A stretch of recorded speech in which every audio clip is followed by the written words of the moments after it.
ବୈପାରିଗୁଡ଼ାରେ ପୂର୍ବତନ ପ୍ରଧାନମନ୍ତ୍ରୀ ଡକ୍ଟର ମନମୋହନ ସିଂଙ୍କୁ ଅଶ୍ଳୀଳ ଶ୍ରଦ୍ଧାଞ୍ଜଳି।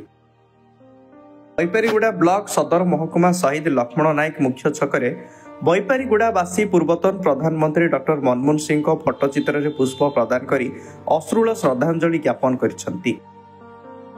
ଅର୍ଥନୀତି କ୍ଷେତ୍ରରେ ତାଙ୍କ ଜ୍ଞାନ ଓ ଦକ୍ଷତା ପାଇଁ ସାରା ଦେଶରେ ସେ ପ୍ରସିଦ୍ଧି ଅର୍ଜନ କରିଥିଲେ। ତାଙ୍କର ଅର୍ଥନୈତିକ ନୀତି ଭାରତକୁ ବିଶ୍ୱର ଅର୍ଥନୀତି କ୍ଷେତ୍ରରେ ଏକ ପ୍ରମୁଖ ସ୍ଥାନରେ ପହଞ୍ଚାଇଥିଲା।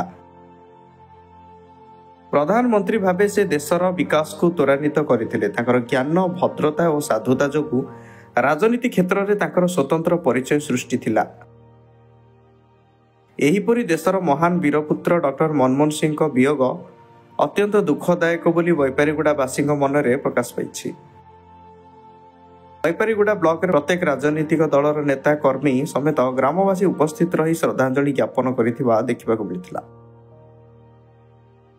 ବୈପାରିଗୁଡ଼ାରୁ ବିଜୟ ପାଙ୍ଗିଙ୍କ ରିପୋର୍ଟ, ସନଷ୍ଟାର ଡିଜିଟାଲ।